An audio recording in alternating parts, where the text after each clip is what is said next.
Hey, this is Groovey here at Breckenridge Brewery. I'm here with Illya Kowalchuk, the executive director of the Comic Book Classroom and the steering committee member of Denver Comic Con. How are you, sir? I'm doing great. Thanks for having me. How are you doing? I'm freaking stoked about everything. Yeah. There's a lot to be stoked about. It's going to be pretty awesome. But first, we have something really, really special. This just came out of the big old kegs, whatever they're called, the big old tanks.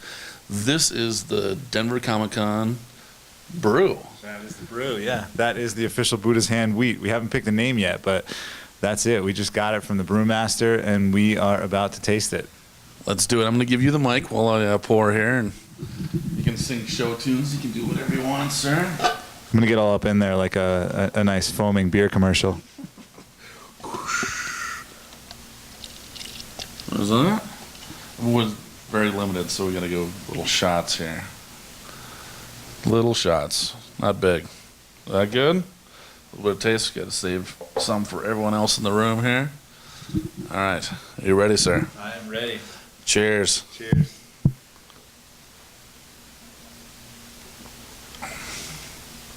That is awesome. Wow. That is amazing. Awesome. I hope you're jealous out there, because you should be. You should be very jealous. It's a perfect summer beer. Oh my God, that's amazing. That is amazing. Okay, on to the main order of business here. Yeah. The Comic Book Classroom. Like, tell me how it got started, and also, like, you know, how people can get involved and all that kind of good stuff. So, I kid you not, there were 4 nerds sitting in one of their parents' basement in Thornton, and they were listening to a podcast about comic book conventions, and afterwards they said, you know, we could put together a convention in Denver, and Denver's ready for a convention, and they started talking, and 2 hours later they're like, we could do this, and one of them said, you know, I don't want to just throw a great party, I want to give it back to the community. You know, this community of Denver that we all grew up in and we've come to love and has supported us in so many ways. And so what if we combine the convention with this amazing idea of using the proceeds from the convention to create this after-school program that uses comics to teach kids how to read. And they were all talking about all the benefits of comics that they knew firsthand from growing up and reading them, and you know, learn how to read Vibranium, and you know, and where is Latvia, and so all these different places and things that they learned from comics, and they were like, there's got to be other kids out there that can benefit from this, and so I wasn't part of that original 4, but one of them had come into my classroom. I was a teacher at the time, and I had already been teaching comic book culture classes, and I had my friend come in as a guest speaker because he had worked in the industry for DC for 10 years.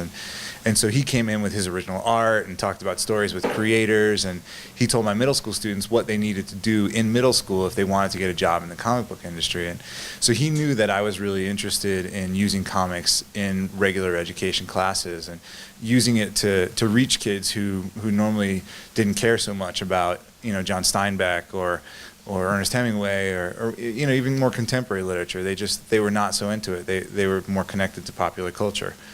And so he invited me in to be part of that and help them with the educational component, and from there Comic Book Classroom was born. That's so cool, and it's just grown ever since. It's doing really well.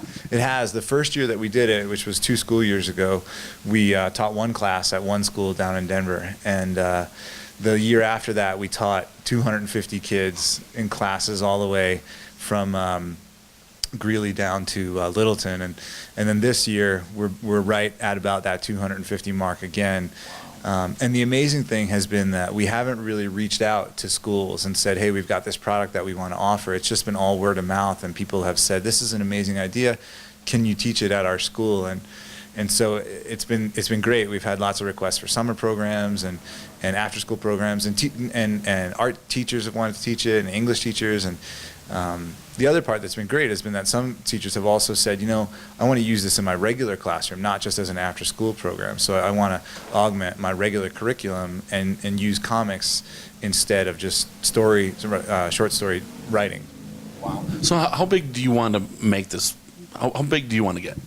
Well, that's a good question. I want it to be a nationally recognized curriculum. I want there to be a lot of different products that we have to offer that deal with everything from standing up for what's right to teaching kids about financial responsibility. You know, there's a whole gamut of what we can teach, and one of the amazing partnerships is with Denver Comic Con, being able to have our message get out there, not just to the attendees, but also to the creators around the country. So they hear that Denver is a place where they're really trying to push the possibilities of what's possible with comic books. And so what we can do is, using our connections through the convention, we can contact creators who fit a certain niche that we want to meet, and then we can say, hey, we're thinking about creating a curriculum that deals with gay rights and equality. Can you create a comic that meets this storyline? And then once we pay for that, then we can reproduce it under that license, and we can make it free to all the teachers who are interested. So that way,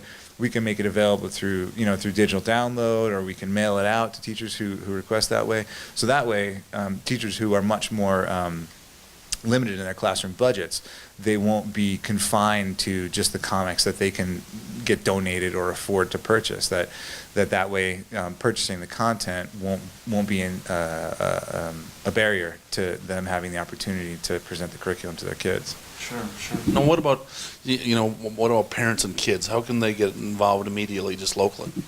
Well, so what we have right now is we have one curricular product that is the main focus of it is using it as a way, using comics as a way to tell stories, and we ask kids in that curricular product for them to brainstorm a list of problems that they see in the world, and pick one of those problems and write a comic that somehow addresses it.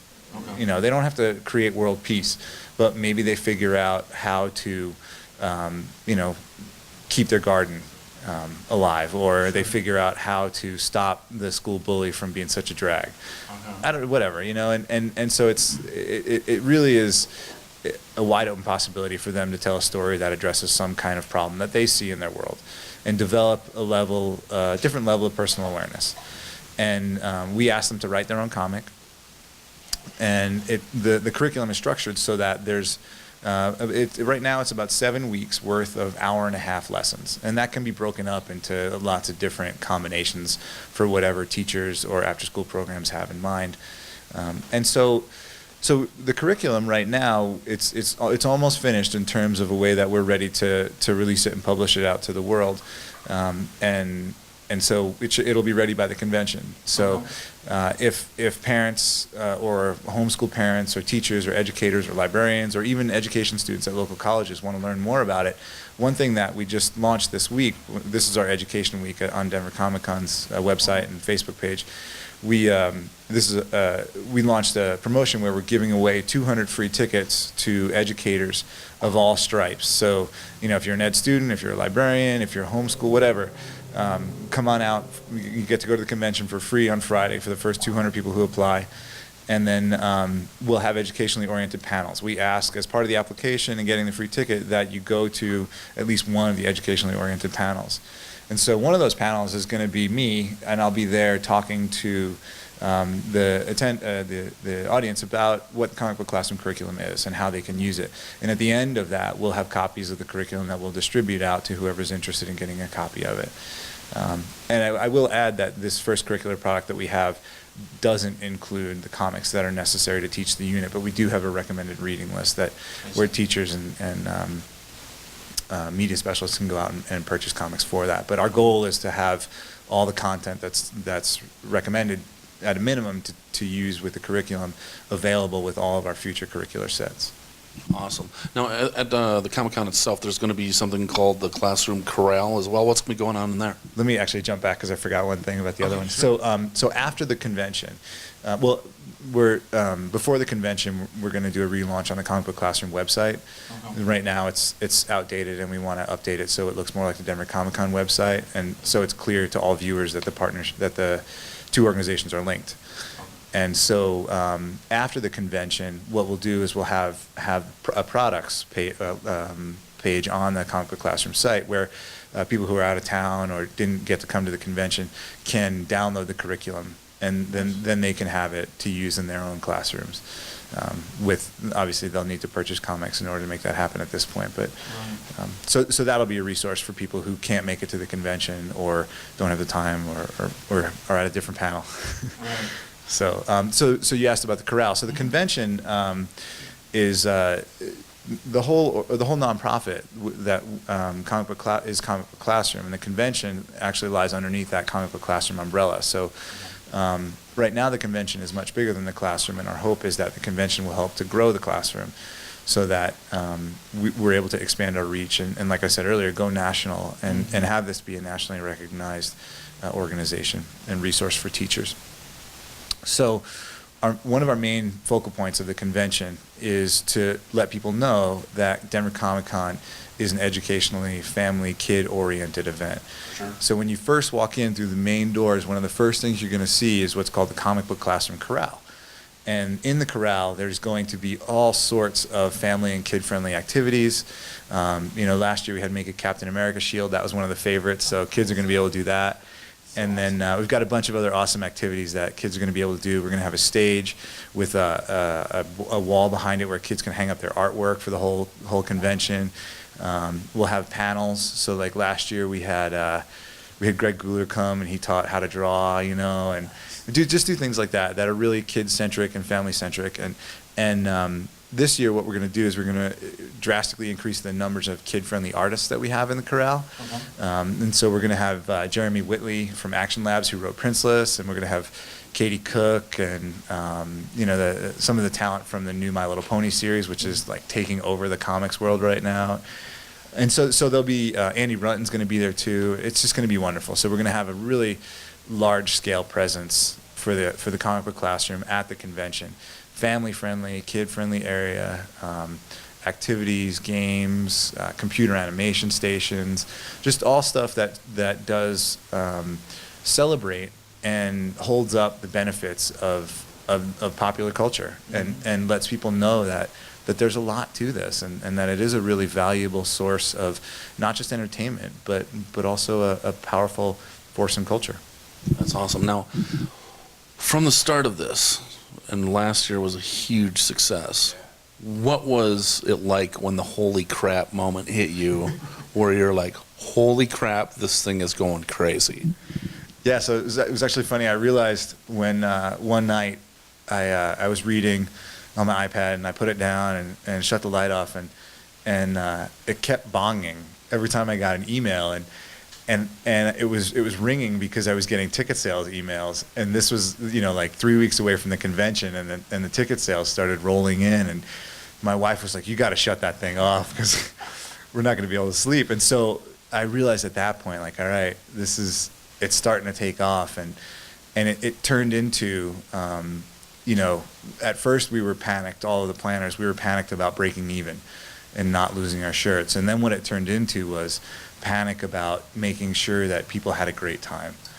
Right. And we wanted to be able to handle it. We didn't want people to leave Denver Comic Con saying, man, it was so crowded and there were way too many people and they weren't prepared for it at all. And it just seemed like everybody was so pumped and so excited that there was a large-scale pop culture convention in Denver that they were all like just thrilled to be there. I mean, there were 28,000 people at the convention last year, and we had one security incident. One security incident. It was amazing. And there was a guy who was standing in line for a long time, and he just got irritated. It was there were 28,000 people there who had a great time. Every single artist I talked to, they were just thrilled all around the country. The buzz about Denver Comic Con is nothing but good news. I mean, we got people going to all these conventions and, oh yeah, Denver Comic Con, I heard that was an amazing show. I can't wait to go.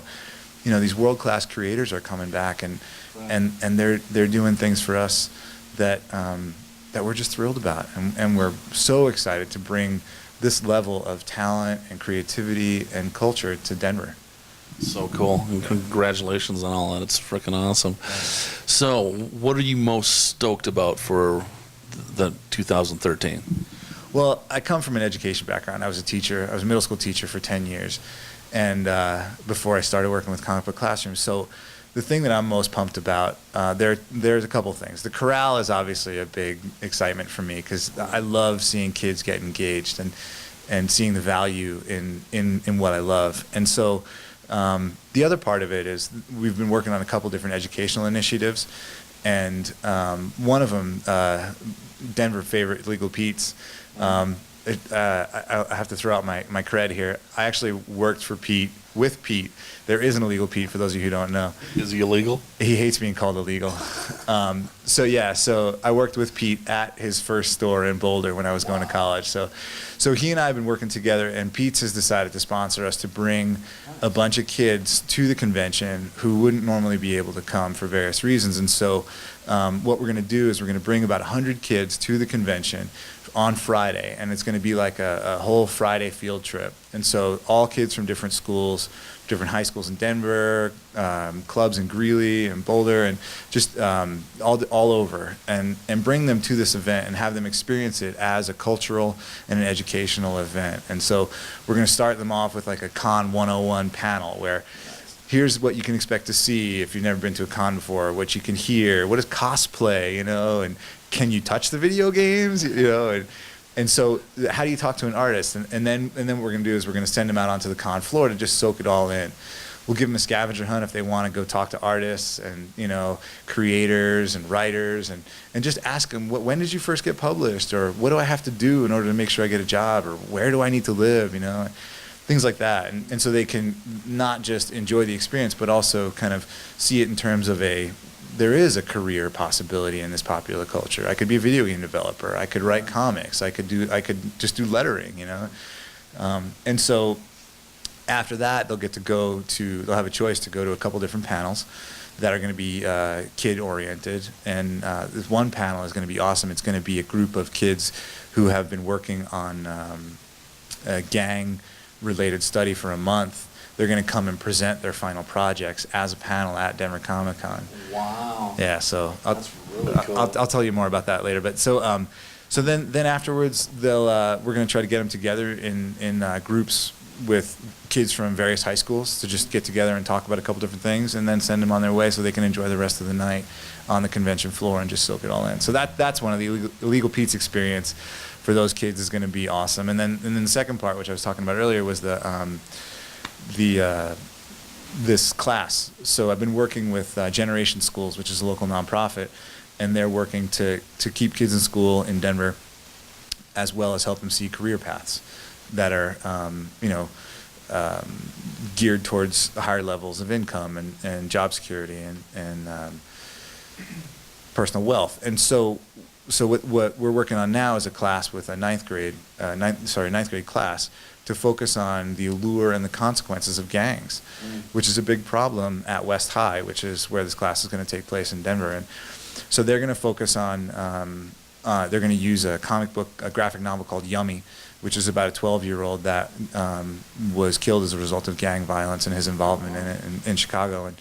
And they're also going to take a field trip, which Comic Book Classroom has helped coordinate, to the Denver Film Society, watch some clips about films that deal with gang issues, talk about that, and also maybe go see a video game development studio up in Boulder and see kind of what possibilities there are. So it's a focus on gangs, but they're also investigating this pop culture of comics and film and video games and saying, all right, so yeah, gangs have this allure of family, but there's other ways to achieve that. Sure. And that pop culture can be one way to do that you can find your family in lots of different places. That is awesome. Now, what comic books are you into? Well, right now the ones that I've been spending a lot of time reading have been the latest issue or the run of Batman. I can't get enough of that. I'm just pumped about that. And then, of course, Walking Dead. I was reading it since the first trade came out, and I just love that. And then Saga, of course. Right. Saga is it's amazing. It's such a great story. I've always kind of been just a superhero nerd, so I still have a hard time letting go of the Avengers and X-Men, and I know I do. And, yeah, so the other one that I've been reading a lot lately, I pulled out my copy of Road to Perdition. You remember that one? Oh, yeah. I pulled that one out, and I think I've read it like 3 times all the way through in the last 2 weeks. It just, there's something about how raw it is that Yeah. it just, it pulled me in again, and I've been loving that. The other one that I started reading was I can see the cover, I can't place the title. Oh, Ghost World. Ghost World. I was reading that one. Yeah, so I've been spending a lot of time going back through my old issues and rereading them, as well as doing that. The other one that I read it all in one sitting, all 6 issues all the way through, was Punk Rock Jesus.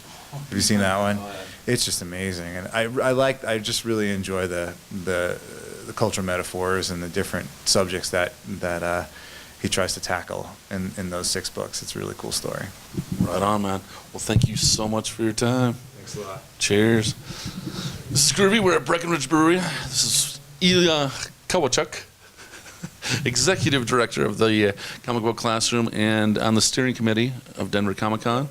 And this is the brew that will launch here in a few months. That's awesome. Cheers. Rock on.